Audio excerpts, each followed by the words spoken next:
Let's talk about which Straw Hat members is closest to Nami. Well, at the very bottom of the list, we've got Brook at number 9. Nami's not too thrilled with his constant panty requests, so he's in the last place. Following in Brook's quirky footsteps at number 8 is Frankie, another Straw Hat with a penchant for perversion. Frankie is the only one who proudly embraces the pervert title. Coming in at number 7 is Jinbei, who, despite not asking for Nami's underwear, lands at the bottom because he's the newest Straw Hat, and Nami hasn't spent much time with him. While Sanji is also a bit of a pervert, his close friendship with Nami lands him at the 6th spot. They're tight, but just as friends. Zoro takes the 5th position, and Nami sees him as a big brother to the monster trio. Don't tell Sanji, but Robin secures the 4th spot. As the only other female Straw Hat, and she keeps Nami company, Usopp claims the 3rd spot, bonding with Nami over their shared tendency to get scared easily. And Chopper, with his cuteness overload, grabs the 2nd spot. Nami's weakness for cute things puts him high on the list. And at the top, the numero uno, is Luffy. Nami would go to great lengths for him, though he wouldn't let her. Luffy holds the title of Nami's closest friend, the one she'd sacrifice anything for. Did you know that Roger silently sacrificed himself to save his entire crew? When he returned from Laugh Tale, he got a weird, incurable illness, but the story never explained how he caught it. Now, after seeing Luffy going down a similar path and using Gear 5, we noticed some signs of a strange illness, maybe like Roger's. This hints that Roger had Luffy's devil fruit, but never told his crew to protect them, as it's deadly. So he took it with him when he left the crew, hiding it before he died. Now, there is 2 questions arises. First, why didn't Luffy survive after eating that devil fruit? Although Luffy claimed never to have been sick and showed his toughness by eating poisoned fish, his symptoms are there, but the poison is weaker due to his crazy metabolism. The second question is why Shanks wasn't sick with that devil fruit. The answer is very simple, because he wasn't planning to eat it.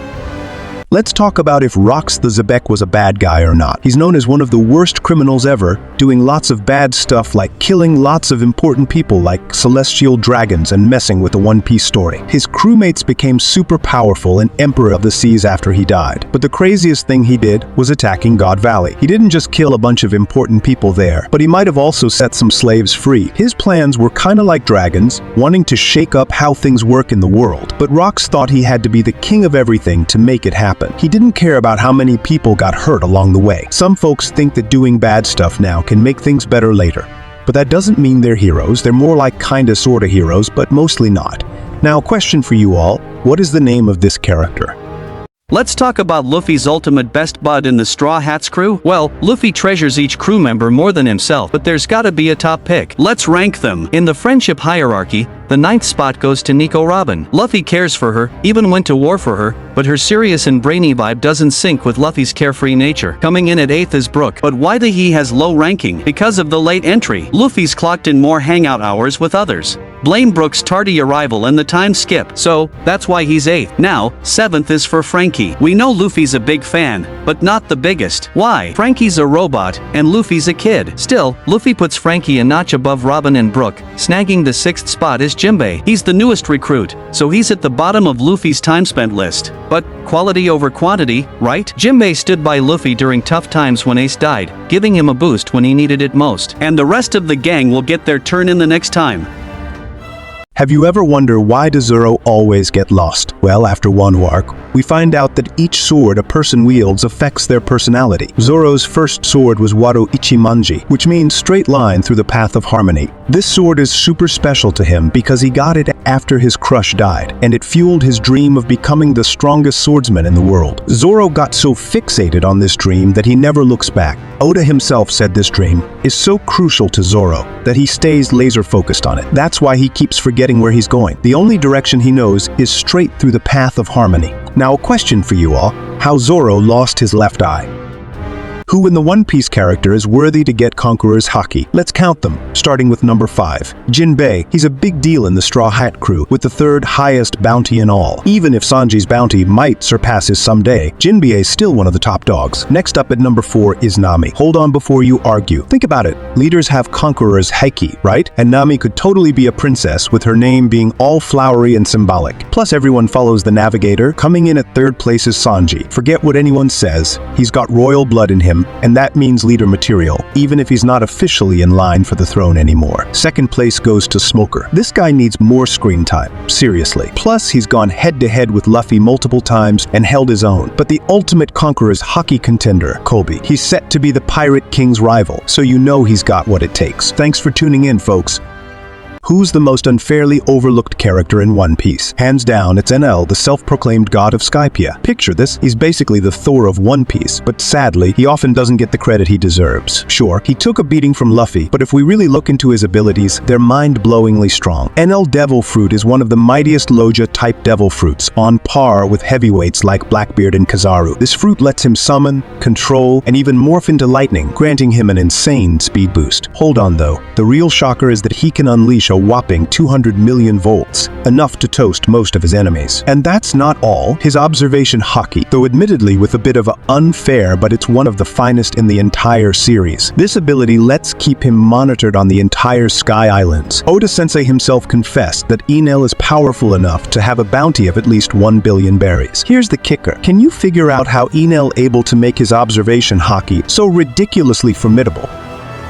Let's rank the Straw Hat members based on their importance position to the crew. At the bottom of the list is Luffy, the captain, who, despite protecting the crew, Luffy lacks the decision-making skills as expected of a captain. Following him is Jinbei, who is deemed the least necessary. The crew managed to navigate the New World without a helmsman before. In the 8th position is Brook, the musician. It's fan having a musician in the crew, but it is not essential for survival. Usopp, the sniper, takes the 7th spot, as there haven't been many instances where a sniper was crucial after the events at Enies Lobby. Frankie secures the 6th position for his vital role as a shipwright, ensuring the crew's safety in the dangerous seas of the New World. Zoro, the swordsman, claims the 5th spot, recognized for his importance in dealing with random combat situations. Sanji, the cook, is in 4th place, acknowledged for his culinary skills that contribute to the crew's survival. Chopper, the doctor, is ranked 3rd, emphasizing the need for a healer in a crew that frequently engages in battles. Robin secures the 2nd position due to her essential role in reading the poneglyphs, crucial for the crew's pursuit of finding One Piece. Finally, Nami claims the top spot as the most important member, as the crew would be lost without her navigation skills on the Grand Line.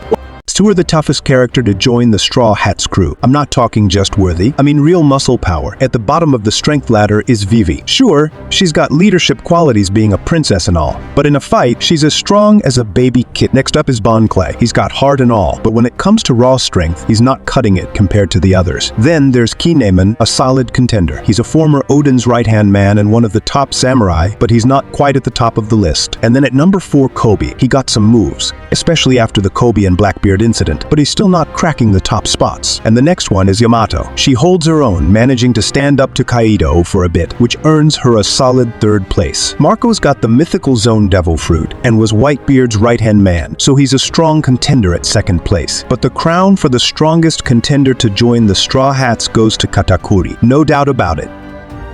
Which Straw Hat member had the most amazing transformation after the time skip? Let's rank them. At the bottom, we have Brooks at 9th place, as he didn't seem to change much, just becoming a singer. Sanji takes 8th place for a not-so-great glow-up. Being sent by Kuma didn't boost his power, but turned him into a bigger pervert prone to nosebleeds. Nami claims the 7th spot. While she got stronger and improved her navigation skills, but her power difference wasn't as significant. Chopper lands in 6th place, learning new skills and mastering control over his monster point. Robin secures the 5th spot, benefiting from time spent with skilled individuals in Revolutionary Army and picking up Fishman Karate. God Usopp earns the 4th position, showcasing a remarkable glow-up on Luffy's Dream Island and stepping up to protect Nami post-time skip. Zoro takes the 3rd place with an impressive transformation, despite still struggling with directions. Luffy at 2nd place. He trained and mastered all 3 forms of hockey within 2 years. The top spot for the best transformation goes to General Frankie. Have you ever wondered, what if every Straw Hat had a devil fruit power? Imagine Jinbei with the swim fruit, allowing him to swim anywhere, anytime, within any object. It's perfect for him. Now let's talk about Frankie. While a Cola fruit would be ideal, let's go with the arm fruit for this cyborg. Imagine Frankie converting his body into a weapon. Talk about power. Sanji always wanting the invisible fruit, but now for me, the best devil fruit for him is the cook fruit. With this ability, he could cook up anything, sparing poor Chopper from being sacrificed. God Usopp, the sniper, will be the bomb fruit, enabling him to blast body parts at will for more effective shots. Boom. Nami already wielding some lightning ability, she would hit the jackpot with Enel's lightning devil fruit. Imagine her powers reaching a whole new level, making her one of the strongest Straw Hat members. Lastly, Zoro with the dice fruit could turn his entire body into blades. Talk about a slicing upgrade. Let's talk about who's the most fastest in the Straw Hat crew. Let's rank them from slowest to fastest. In the 10th spot, we've got Jinbei. While he's a beast in water, but in land his speed is not as impressive. Frankie takes the 9th position. Given his lack of leg boost and hefty build, he might lag behind in a race. Robin lands at 8th, mainly due to the challenge posed by her sizable melons. Nami grabs the 7th spot. She'd sprint faster if there were money waiting at the finish line. Surprisingly, Usopp sits at 6th, a bit slower than expected. Chopper claims 5th place, leveraging his unique foot point. And, well, the fact that he's a reindeer. Luffy secures the 4th spot, with his gear 4th likely making him the fastest. But in his base form, he's not breaking any speed records. Zoro takes the 3rd position, but his inability to run in a straight line might lost him. Sanji lands in 2nd place, his lightning-fast legs putting him ahead. Finally, the crown for the fastest goes to Brook, whose lightweight allows him to glide through water with ease.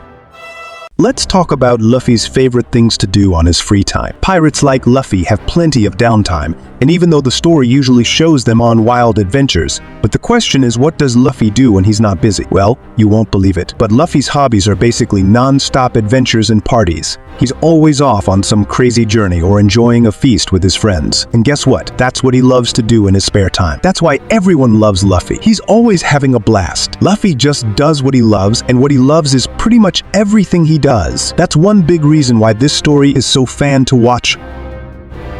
Let's talk about who's the toughest lady character in One Piece. Let's list them out. So, at the bottom of the pile in 10th place is Bonnie. She's got a devil fruit power and a ton of willpower, which makes her super strong. Coming in at 9th is Ulti. She's always proving herself as one of Kaido's top fighters, even though she's not in the spotlight much. Black Maria takes the 8th spot. Her fighting style wrecks even the toughest guys, and being part of Kaido's crew adds to her cred. Now in 7th place, we've got Nami. Yeah, she gets scared pretty easily, but controlling Zeus makes her a force to be reckoned with. Robin's gotta be 6th. After taking on Black Maria and showing off her devil powers, no one's doubting her strength. Surprise readers. Katarina Devon lands in 5th. Being on Blackbeard's team is no joke, and her shape-shifting skills make her a tough cookie. Boa Hancock slides into 4th. Her beauty and devil fruit powers make her a big deal, and plus she is a warlord. Carrot's in 3rd place. She's a beast in hand-to-hand combat, so powerful with her Sulong form when that full moon hits. Now, the 2nd strongest, that's Yamato. She shut down Kaido with her own skills, and the reigning champ, Big Mom, takes the crown as the toughest lady around.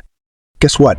Blackbeard just jumped into Egghead now. It's Straw Hats and Saturn Showdown. No kidding. So in Chapter 1105 of One Piece, things got crazy. They haven't officially confirmed it's Blackbeard, but come on, it's so obviously him. Let me break it down for you.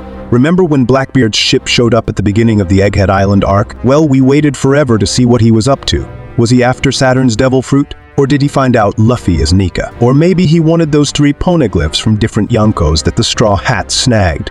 The suspense was killing everyone now. Here's the juicy part. As if things weren't wild enough on Egghead, Saturn decides to go all out and calls for a buster call. But guess what? The ship set to start the buster call got wrecked for some mysterious reason. Crazy, right? So who's the mystery person behind this chaos? It's gotta be Blackbeard. No doubt. What are the coolest moments of Zoro? Let's list them, and nothing happened isn't the top one. In 7th place, there's the time Zoro took down Mr. One, who was basically a steel powerhouse. Zoro sliced through him, proving he can cut steel, and he looked pretty badass, covered in blood. At number 6, we have Zoro facing off against Monet, showcasing his tough side, opposite to Sanji. He didn't hesitate to take down anyone, even a lady. Coming in 5th is Zoro's fight with Killer. Despite being stabbed, Zoro's evil smile was spine-chilling. In 4th place, Zoro boldly told Mihawk that a scar on the back is a swordsman's shame, even as Mihawk slashed him. Mihawk even acknowledged him. Zoro declaring, "Then I shall become the king of hell," was enough to give anyone goosebumps. 3rd and 2nd or nothing happened. No need for an explanation. Finally, the most iconic thing about Zoro is his ability to defy the laws of physics, chemistry, biology, and geography, especially when he gets lost in a straight line.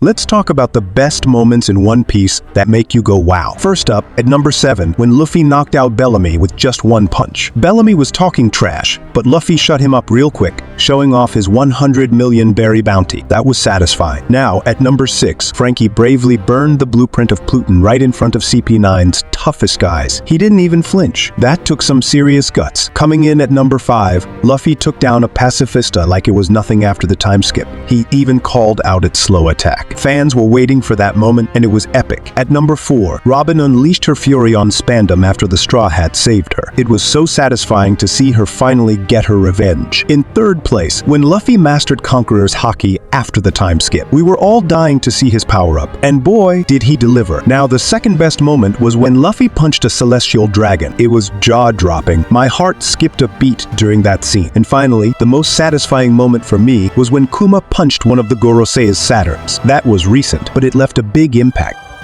Let's dive into the mystery of whether Nami uses Hockey. Nami is the only one in her crew who scares Luffy, and it's all because she gives him a good powerful punch whenever he does something silly. And when fans asked Oda if Nami has Hockey or some other crazy power to hurt Luffy, Oda, the creator, gave a pretty wild answer. He said Nami's punches are not just physically painful for Luffy, but they also hurt his soul. Ouch. According to Oda, these punches rank among the most painful moments for Luffy in the whole series. But, if we look closely, Oda didn't explicitly confirm Hockey. We haven't actually seen Nami using Hockey in this series, even though she's the scariest Straw Hat member. So, whether she's a Hockey user or not is still up in the air. Now a question for you all. Who do you think is more attractive, Nami or Robin?